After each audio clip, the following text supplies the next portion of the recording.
And I think it's great that we voted him, you know what I mean? Like maybe in the Premier League or something like that. It's not the same as in Germany, and it's cool. The ticket price go up, Ultras say we don't go, and nobody goes. So that's why the stadium in Wolfsburg is always empty, because the people work from Monday till Friday, and then they go home. And they've basically outsmarted all of sport, and they've made their way into football. And the audacity to think they can do the exact same thing in the UK, in England, because they know this from American sports. That's insane to me. Like, how little have you done your research? If you want to fuck over fans, you want to be fucked over yourself. People can call me crazy, but I have met a lot of players now. I talk to a lot of players, and I know it makes a difference. Yeah, of course. Football isn't just about goals and trophies. It's about belonging, identity, and the soul of the game. In a world where billionaires buy history and tradition, some clubs remain untouched, protected by those who love them the most. In Germany, the 50+1 rule stands as a shield, ensuring that fans, non-investors, hold the power. But does this rule preserve football's purity? Or does it hold clubs back in modern football? What happens when fans own their clubs? And is this the future or a fading ideal? Welcome back to Football Ultras, lads. Episode number 13 already. A bit of a deep topic, and for that, to solve this mystery, we've brought a guest in here. Flo is here. Bro, he is your biggest rival, bro, because who do you support, man? I support Borussia Mönchengladbach, and I wouldn't say we are rivals because we're not in the same league at the moment. So not yet. Yeah. Like next season you will be again. I think so, but nice to be here. I'm having a hard time. No, all good. Starting this episode off, what exactly is the 50+1 rule and how does it work? Yeah, good to get this out of the way, maybe because it's a topic that most people outside of Germany don't quite grasp, because essentially it means that all German football clubs must either fully own or partially, a majority own at least, like more than 50%, own their football department. Like the club is like the member association, which is the fans, the members, and they must either fully, that's also the case for some teams like Mainz, for example, or majority own their football team. When they majority own it, then the football team is usually a separate company. And it's an AG, usually like a limited company, private or public.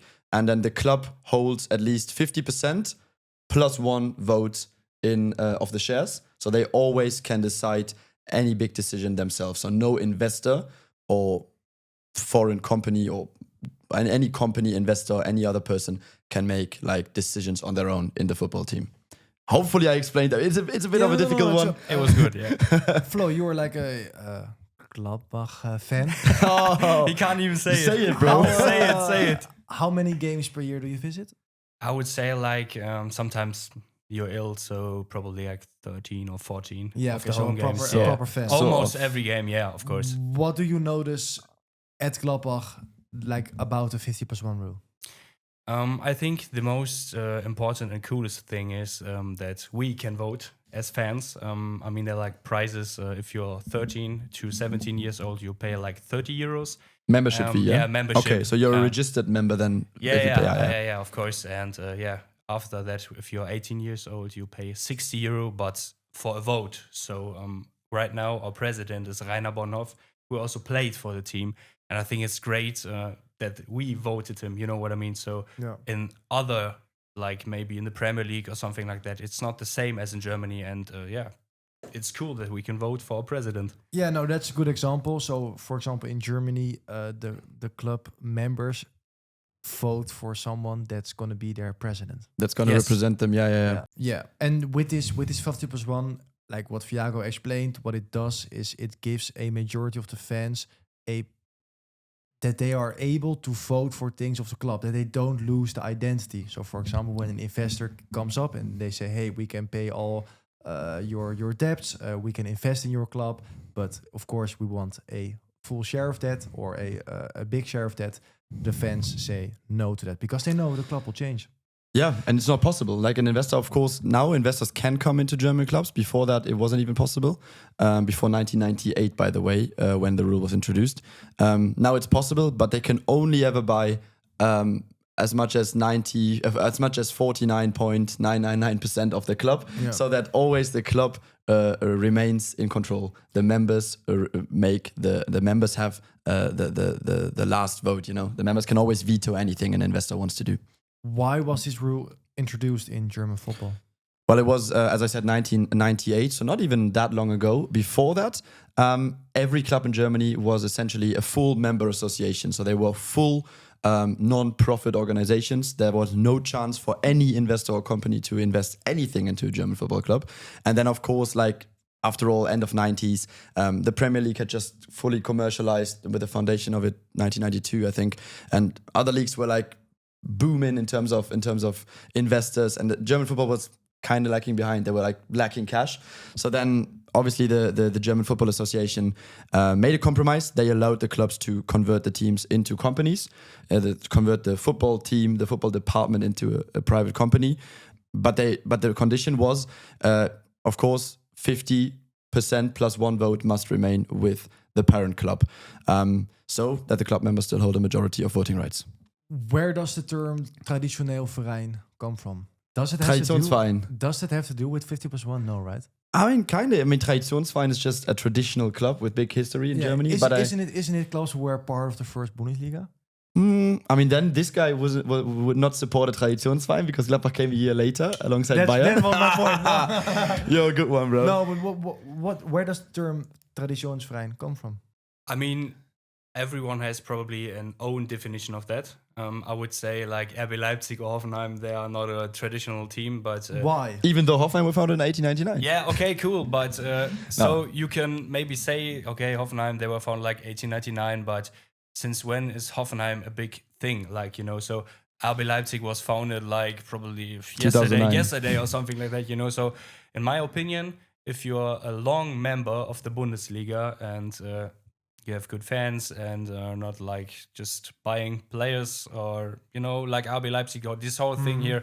I don't want to settle this debate anymore. You're not a traditional team, but I would say, even though I'm a Gladbach fan, Cologne, Schalke 04, clubs like that with a big tradition, big titles. So this is a traditional team for me. So for a lot of Groundhoppers, international, when you go to Germany, a hot topic is always which club is a traditional verein, club, for fans, it's really important. Yeah. And I feel like clubs who have that 50 plus 1 rule and also who voted, for example, against investors, they have more that extra edge that also fans between the teams have some mutual respect. They hate each other, but there's always a mutual respect to traditional vereins, right? Yeah, it's the truth. It's not only about, as we said, it's not only about when you were founded, not only about how long your history is, because in Germany, Leverkusen, Hoffenheim, these clubs were founded 1899, 1904, but they're not really considered as Traditionsvereine because they both have found loopholes to the 50 plus 1 rule. They don't follow the 50 plus 1 rule. Even Bayern Leverkusen. Bayern Leverkusen never followed it. Hoffenheim now actually follow it, but the way they got to the Bundesliga was the opposite. But we get to that later. There's some loopholes. Nice topic. Really, we can talk about this for ages. Super interesting. How does it compare to club ownership models in other countries, overseas? Do you have examples of that? Yeah. I mean, Germany is not the only country where fans own their clubs. Spain, they have the Socio System. 4 clubs would remain in control of their members in Spain. Do you know those 4 clubs? Yeah.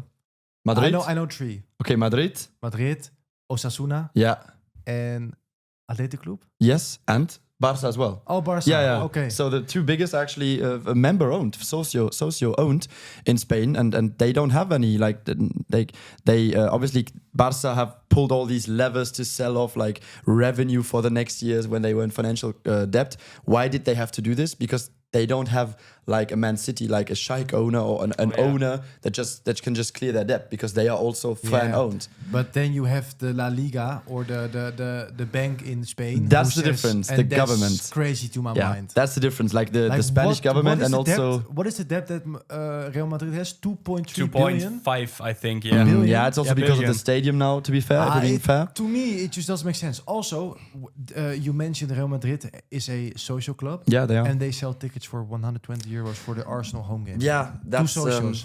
That's so a bit. The whole system crazy. there to me is ill. It's an ill system. It's a difficult Also, system. Athletic Club sell their tickets for €80 in their home tie against Rangers. And that I wouldn't expect from a club like Athletic Club where it's so No. local. But But that's also one thing for you guys. If you go to a Spanish La Liga game, even the special national team to watch a game of that, ticket prices go from 70, €80. And then that are the cheapest spots. yeah, and then also at Madrid is a big issue that like if you're not a socio, you can barely get any tickets, and the socios for many regular league games, they just sell the tickets to tourists because obviously they pay so much, they want to make a profit, but it's a bit sad. And also in Madrid, it's in Barca, I'm not sure, but at Madrid, I know that the number of socios, I think it's just under 100,000, and it's capped. Like you can't become a new socio. In Germany, you can always become club member. Yeah. At Madrid, you can currently not become a socio unless you're a family member of an existing socio. So you can take over, like if your grandpa, dad, or was a socio, he maybe passed away, you can become one, but it's not really open. So it's a bit different, but still, they have a similar system. And then also in my mind, which is really similar to Bundesliga, is Sweden. Okay. Yeah, they have the so-called 50% regel, which is obviously 50% rule, and it's essentially the same. Any club must hold 51% of the voting shares of there, like the members must hold that. And they even have that in other sports, like ice hockey, golf. It's like a thing from the Swedish Sports Association or something, like not just in football, but in all kind of sports. So really respectable. Sweden, really underrated. Yeah, in those countries, often what you see is the club is also ice hockey, basketball. Yeah, exactly. Talking about these differences, so you have like in Spain also socios who have like a big ownership of the club, and in Germany. But in Germany, ticket prices are always containable, like they are always affordable. In how much of that are the fans a part of that reason? Because the club is in the end the one responsible for it, right? They can say we ask €80 for it. What is your experience with that? I mean, if you're in my stadium, you pay like just for a normal seat, I would say €25. Yeah. But for a decent spot, you know. That's seating, right? Yeah, standing. And that's seating. Standing is like €18. I think that's pretty fair. A very good seat is like 35, but as you said it, €80 in Spain, like for a normal game, that's crazy. Also, if you play against Bayern Munich, it's still the same here. I think. There's Topspielzuschlag, but it's not massive. Yeah, it's like maybe €2 or €3. Yeah. But in what term is the 50+1 rule making sure of that? German fans vote for their president. But is it otherwise going to be the case that fans will riot? Yeah, exactly. That's what happens in Germany. Essentially, like first of all, German fans vote for their president. So if like the president, after all, is responsible for the decisions the club makes. If he's doing bullshit, if he says, okay, we're going to increase ticket prices from €35 to €80 per game, then obviously fans will riot. And you know how organized German fans, the ultras, are. Definitely at the next meeting, they will vote another president. But even before that, I mean, we saw the tennis ball thing. Bochum against Bayern Munich. We were there together. Great example with the tennis balls. I think the fans in Germany own the football. Yeah. I would say this. It's big to say that, but That's true. Yeah, if you're just doing like €25, but the next game will be 40, fans would just not come. They would just say, okay. They will boycott. They will boycott for like 3 or 4 games, and after that, the price will still be €25 because. Yeah.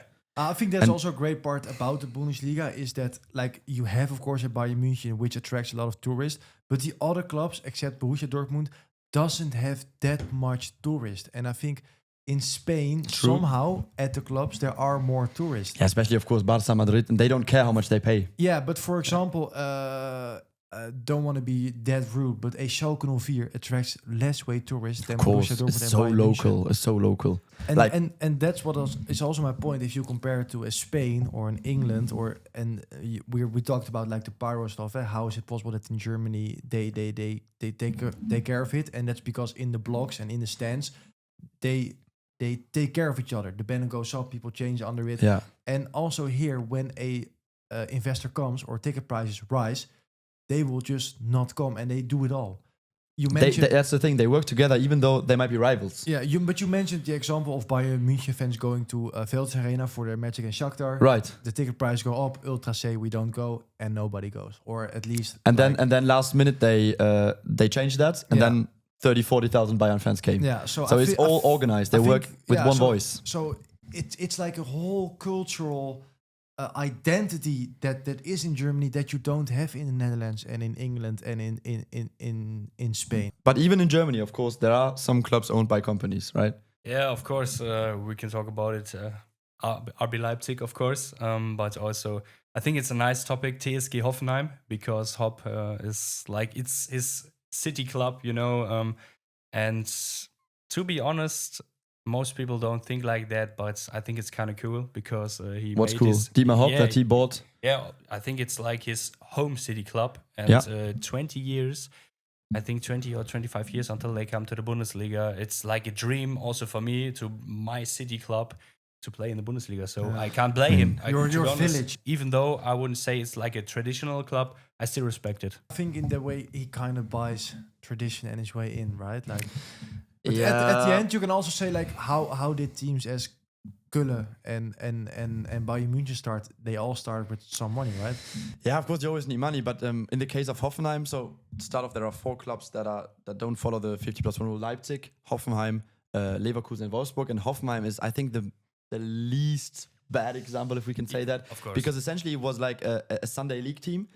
Dietmar Hopp is like one of the richest Germans. He founded SAP, a German software company. He's a billionaire, and he comes from that team. He played there, I think, in Sunday league, and then he became rich. He became a billionaire. So he was like, "Yeah, let's give my local team some money where I played as a kid."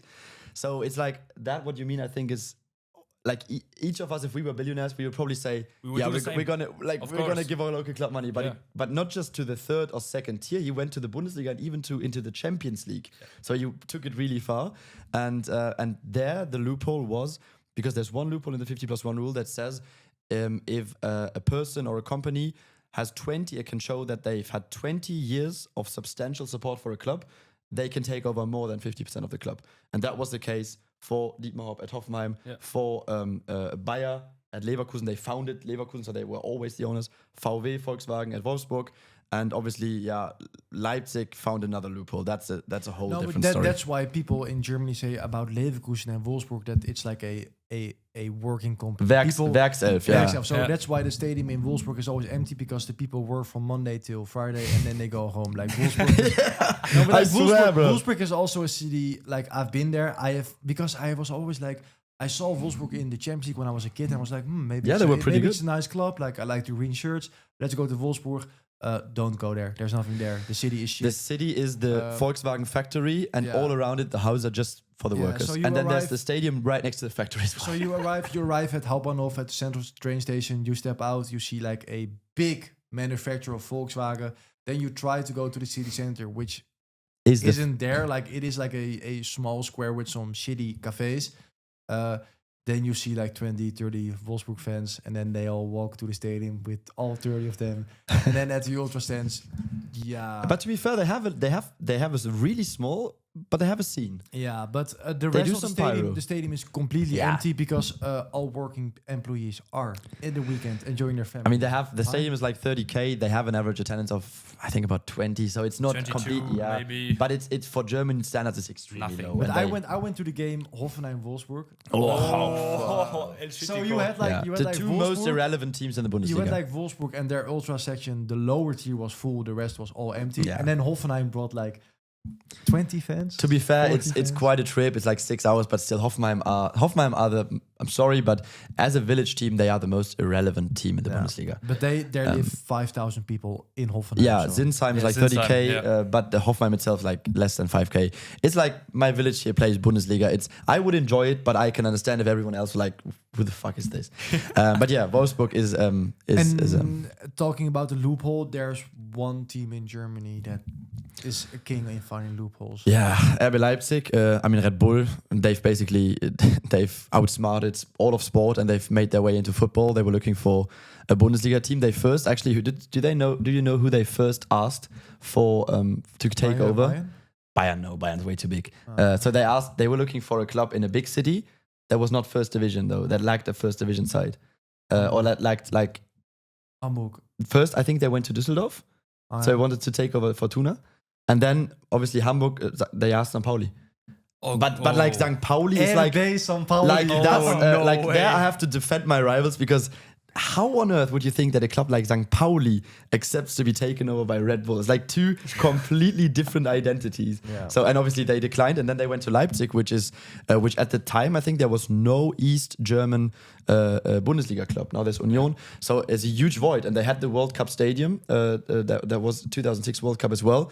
It was empty, so it was a perfect spot for them. No Bundesliga club in the area, a stadium that they could take over 45,000. So they bought SSV Markranstädt. I think that was the name.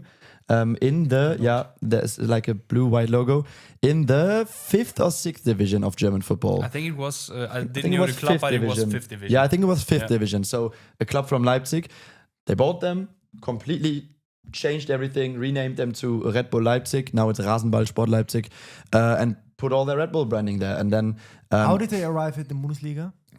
what do you mean? How? How did they arrive? Like, did they work their way up? So they bought them in 2009, and then I don't know the exact years, but they got promoted to the 4th tier, then to the 3rd in, was it around 2013 or something? Yeah. Then to the 2nd Bundesliga, I think to 2014. Yeah. And then they spent 3 years, I think, in the 2nd Bundesliga. And then they got promoted to the Bundesliga in 2017.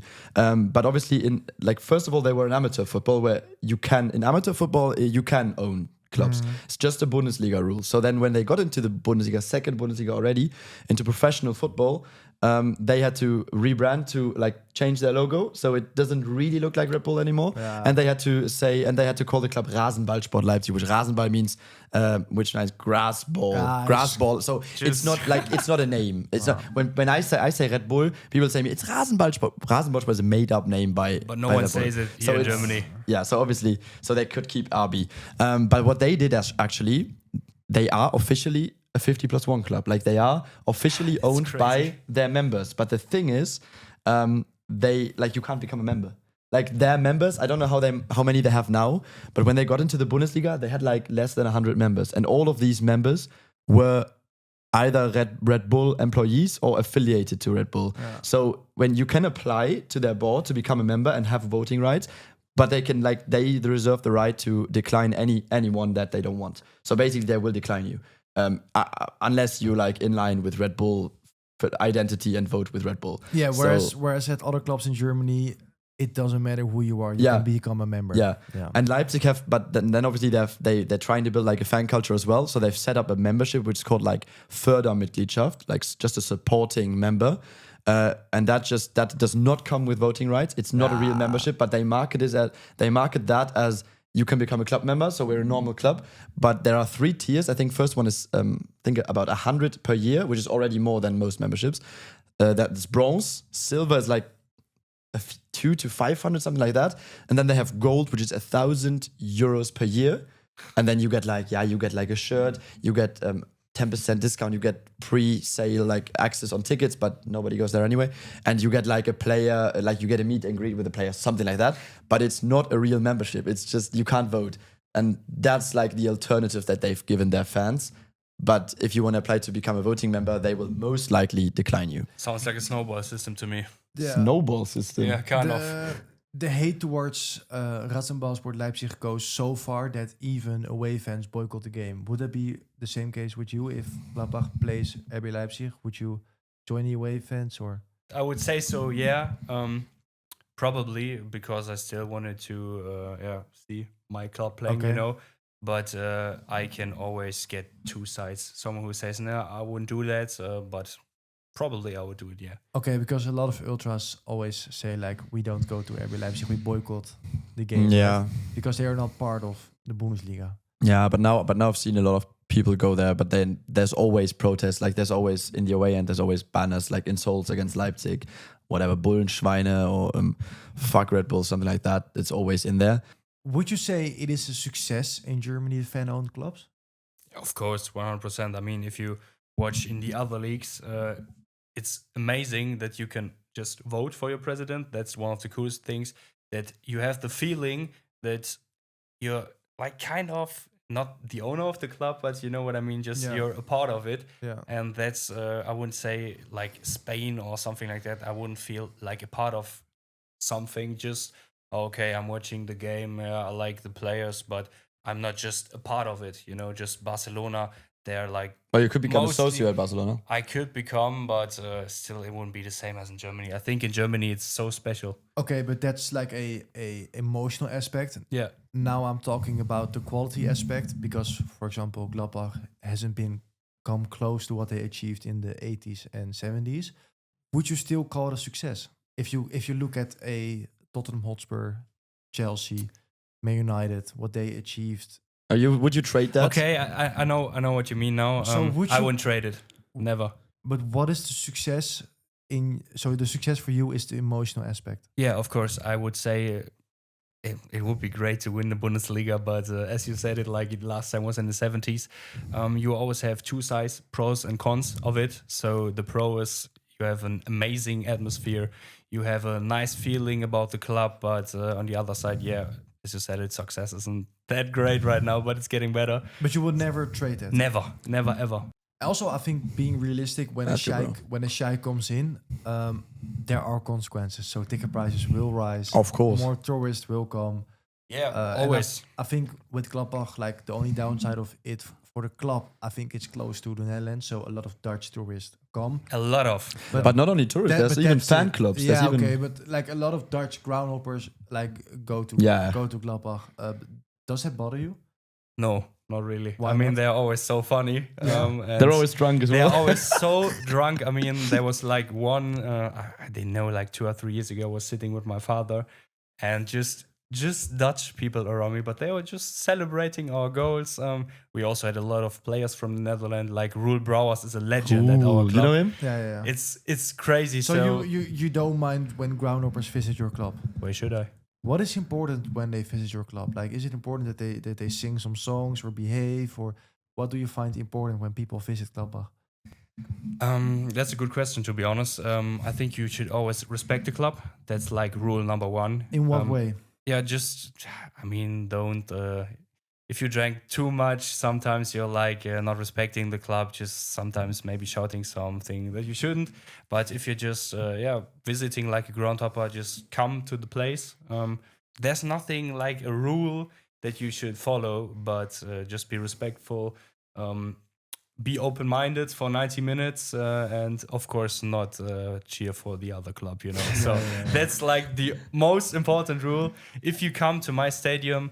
And if you're just respectful, that's cool. But if you're for the other opposite team, just Stay in the away end. Just stay in the away end. But I love my club, so that wouldn't be that nice. But What are some successful fan-owned clubs outside of Germany?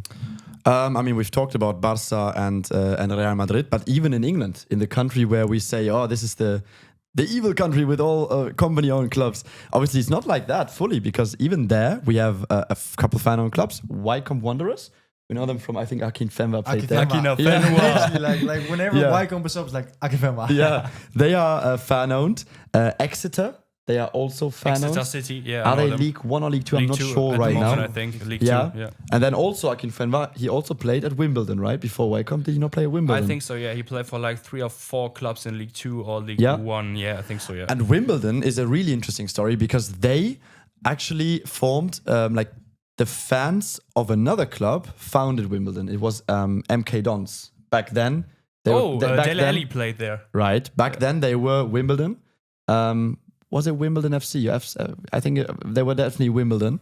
And then they were taken over by some Americans, the club. Again, a reason where a foreign investor came in, took over the club. But not just that, he moved the club 100 kilometers north to Milton Keynes, which is north of London. I think Wimbledon is south of London. Yeah. And they moved 100 kilometers north to play their games there because they thought it would be a strategically better location to grow the club. How on earth do you think it's possible to move Well, a club 100 I can talk- kilometers? That's the most American thing to do because I would in the say US they do this all the time. They do this all the time, like in NBA, in football, the MLS. It's like, But our it fans- doesn't work here.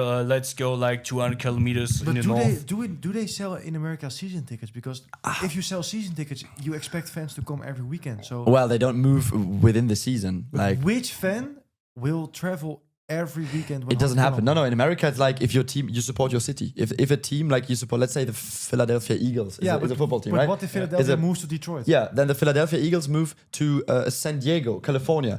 Then the people from Philadelphia, they don't support them anymore. Then the people from San Diego support them. That's the US mentality. So you support. So then the people from Philadelphia will have to wait until a new NFL team comes to Philadelphia, and then they support the Philadelphia Dolphins. No, that's another team, Miami. There's no way you can. No, that's how we have American viewers. Please confirm this in the comments. Let me know, because I think that's how it works. You support your city. So those American owners came into soccer, into English football, and the audacity to think they can do the exact same thing in the UK, in England, because they know this from American sports. That's insane to me. Like, how little have you done your research about English football to think that this is acceptable? But haven't they lost like an insane amount of money on MK Dons?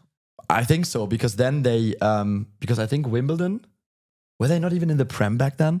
Definitely in the first division. I think so. They were pretty high. Yeah. And then obviously what happened, we can expect that in Europe, the fans of Wimbledon did not like that, and they did not accept that. Instead, they formed a new team, AFC Wimbledon. They stopped supporting the old Wimbledon, because that is now called MK Dons FC, and they said, okay, I'm not going to support Milton Keynes. But even that, to my mind, is crazy. That like I support FC Köln, and then a guy comes in.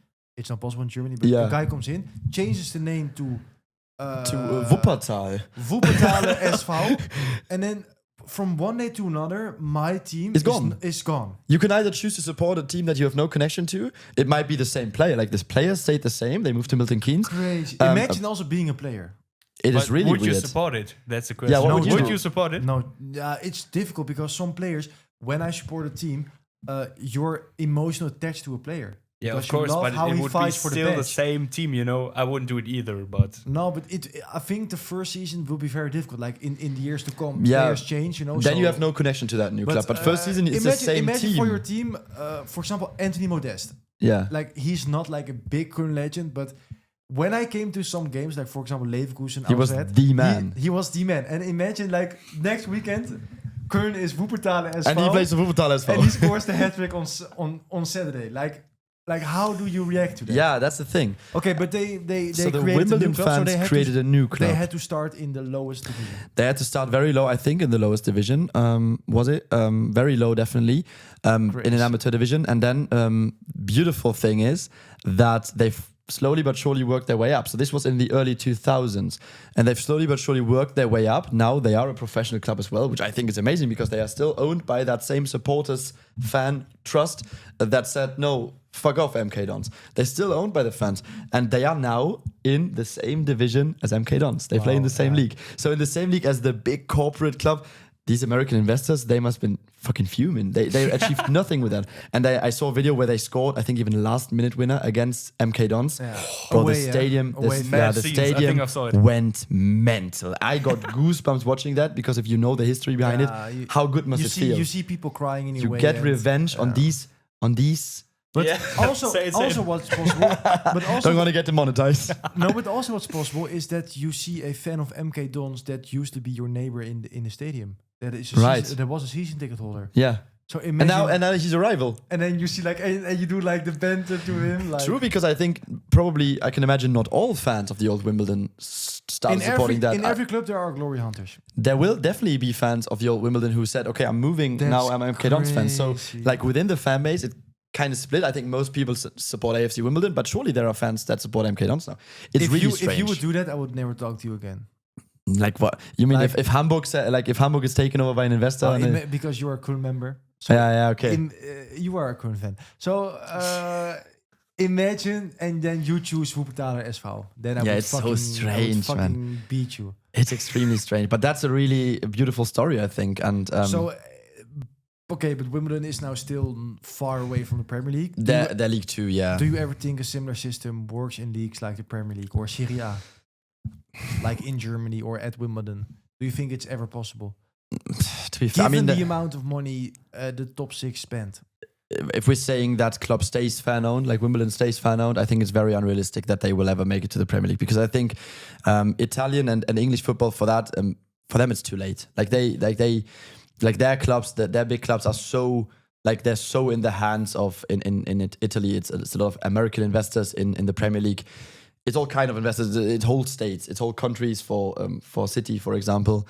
They're so commercialized, I think it's very hard for a fan-owned club to compete at the very top there. But I think it's nice to see that still in the professional system, there are a few clubs, even in England, that are fan-owned. But why will Gladbach never win the Bundesliga in the coming years? I would say we have a similar system to the Premier League. Yeah, we all know this with also the TV money and something like that. Well, it's but just see Bayern Munich, how much money they are getting, and like the last in the Premier League.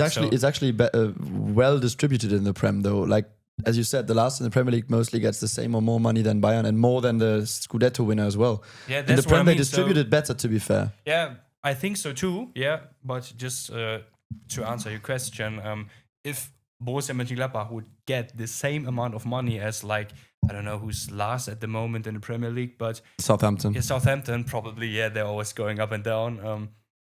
We would maybe not win the league, but go to the Champions League in the next 1 or 2 years. So, but we are also in the same debate as before, money or fanship. But basically, German clubs operate on a system. The commercial money they earn, TV money, ticket sales, merchandise, and that stuff, and transfers, of course. That's why German clubs sell a lot.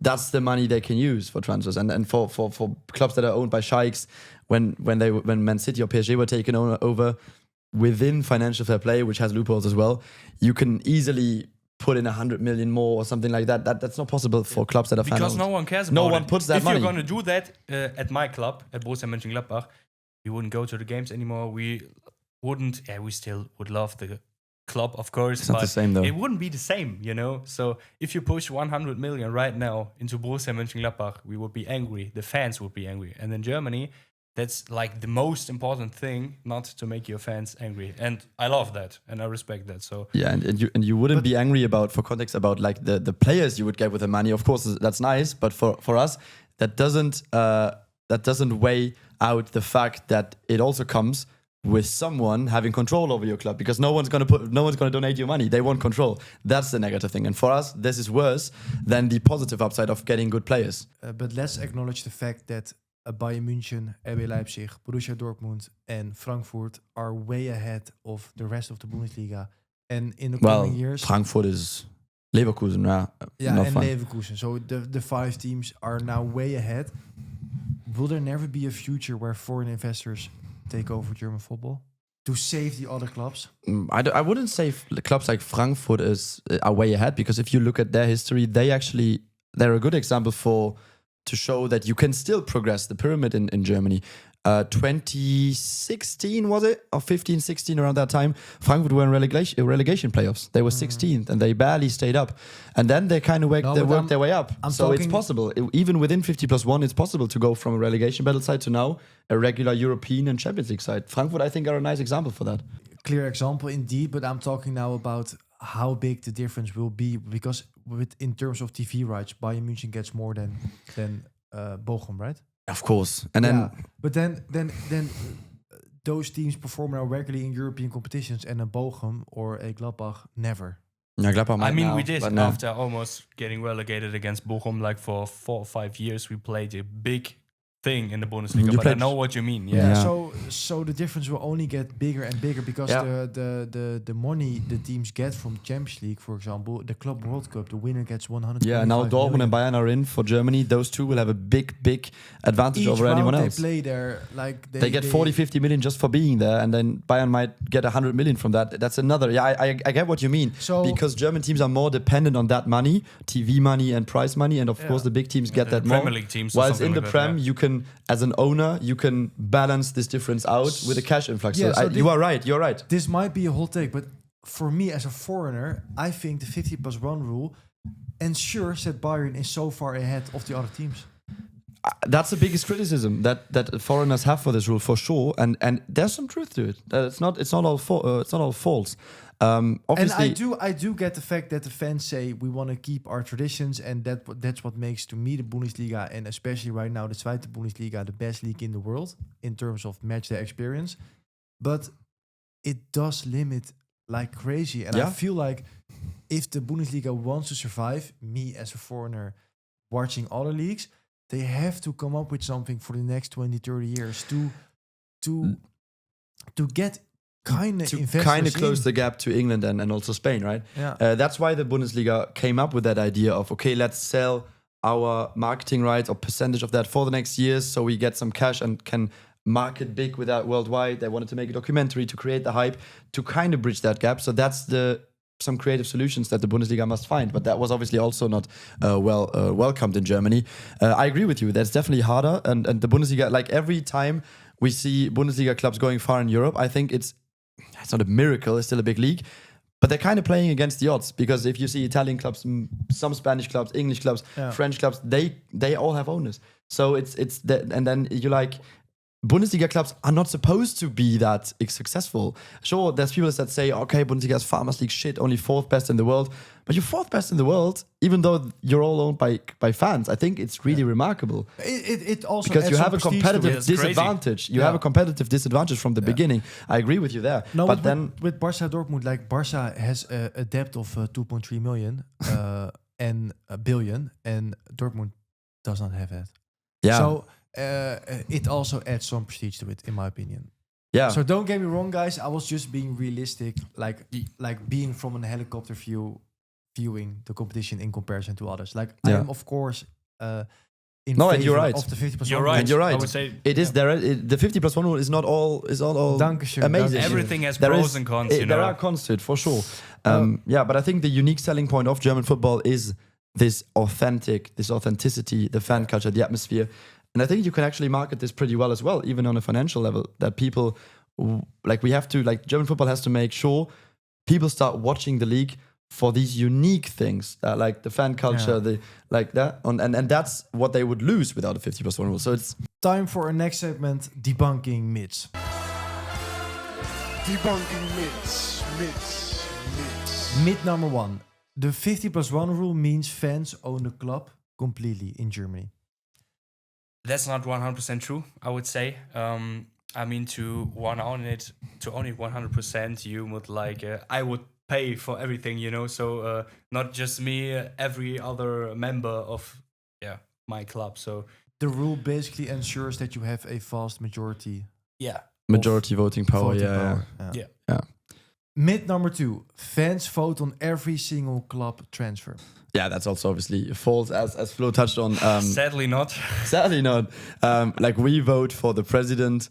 The board is then decided, and they make the decision. So it's I could say it's like a democracy. But let's be honest, thank God, because otherwise it would be complete mess. Yeah, imagine, bro. Myth number 3. Becoming a club member is expensive in Germany. Sometimes. Well, it depends. There are different prices. I know that Bremen and St. Pauli actually have really high prices. They go up to almost 200 euros a year. Was? Yeah, that's really ironic, right? St. Pauli have... That's very ironic. St. Pauli are like the socialist club, and they have, I think, top 3 definitely most expensive memberships. So you pay 200 euros to become a member? No, not exactly, but it's something between 150 and 200 euros for St. Pauli. Bremen's also pretty expensive, and for example, at HSV, it's 60 euros for an adult. That's a fair price. I think it was even 48 or something a few years ago. It's increasing a bit, but So I think you pay 5 euros. you pay per month. 5 euros a month. I think it's really chill. What does a membership at your club gives you? A lot of things. I mean, you get a discount always. The right to buy tickets, I would say 1 or 2 weeks earlier. So you kind of also need them, because otherwise it's getting sold out. Yeah, we for big also games. have categories like A, B, and C, and you can always, I think, get the A games just as a member 2 or 3 weeks earlier. Oh, yeah. That's the top Bayern games, right, Munich, against yeah, Bayern, Bayern yeah. Munich, Borussia Dortmund, Köln. and you can't buy it without being a member, you know. Yeah. So Because that's- it'll be sold out before. yeah, of course. Yeah. I mean, you always have the second market, you know, but So 60 euros isn't too bad for that. it's No. good. It's good. And I think especially for clubs like Gladbach, like Hamburg, that have good fan bases, I think the member sale is the biggest benefit of it. Sure, you can vote as well, and I get invited to the member votings that take place in Hamburg. But let's be honest, I live 5 hours away from Hamburg. I've never gone there. I've never voted there. I could do it, and I'm happy that I can, but I haven't done it yet. If I lived there, sure, I would go. But the best thing is, for example, now we're playing, we're hopefully getting promoted. the hype is insane. They could sell 80,000 tickets. They have 57k capacity. So if you're not a member, there's no chance now to get a Hamburg tickets, and that's really what I value a lot. Bro, by the way, I think it's time for me to be a nerd again. Do you know the 10 clubs with the most official members in football, in world football? Erste FC Köln has to be in there. They're actually barely in the top 10, so not bad. Okay, but honestly, that's crazy for a second league Yeah. team, right? That's really sick. I mean, they have about the numbers always change, but they have right now probably about 140,000 members. And then actually number 9, you have another club of yours, Portugal, Sporting. Club de Portugal. Yeah, they're number 9 in world football. About 150,000. Yeah, but Sporting is big. Yeah, Sporting is that's big. pretty sick. And number 8 is Eintracht Frankfurt, Okay. with also a bit more than 150,000 members. Lots of Germans in here. 7, Barca, a bit more than 150, like it says 150,317. 6th place, Schalke 04, with more than 180,000 club members. Also like second division, mid-table, really sick. And now we have the top 5. Can you think of who's top 5 members? Bayern Munich. They might be in there, but first of all, it's Dortmund with 218,000 members, 5th in the world. That's crazy. I know an Argentinian side maybe, Boca or River Plate. Which one? Boca. River Plate. Boca is number 4 Okay. with 335,000, and River Plate is number 3 with 350,000. Bro, that's a gap, man. Yeah. 350,000. And the top 2, I know number 2. as of some of these numbers are a bit older, but these are right now current. They both have the same members. Who is it? 2 clubs in the world that have both 400,000 registered Bayern München, club members. biggest rival, other rival, Who? Benfica. Benfica, Sport de Lisboa Benfica. That's the official name, I right? wouldn't know that. Bayern and Benfica have 400,000 club members, bro. They are officially the biggest sporting institutions in the world. So Finn, like, you're a big HSV fan. Why haven't you bought like a lifetime membership? Yeah, that's the thing. We have lifetime membership, bro. I've been Well, why considering don't you it. buy it? So I became a member in 2010, and ever since I've just been a normal member. Every year we pay. But there is lifetime membership for 1,887 euros because 1887 is our founding year. Oh, And it's also limited to 1,887 people. So only 1,887 people can become lifetime members. when they go up to Bundesliga, you buy it. Okay, that's the deal, bro. But if we get promoted this season... Okay, so he will never get it. Fuck off, bro. No, that's a really good deal. You've heard it here. If we get promoted this season, I will become a lifetime HSV member. Then I have voting rights for my entire life. And I think you get like some special gifts as well, because it's really unique. Time for our next segment. What the fucking hell is that? What the fucking hell is that? I love this segment, and I have another what the fucking hell is that story.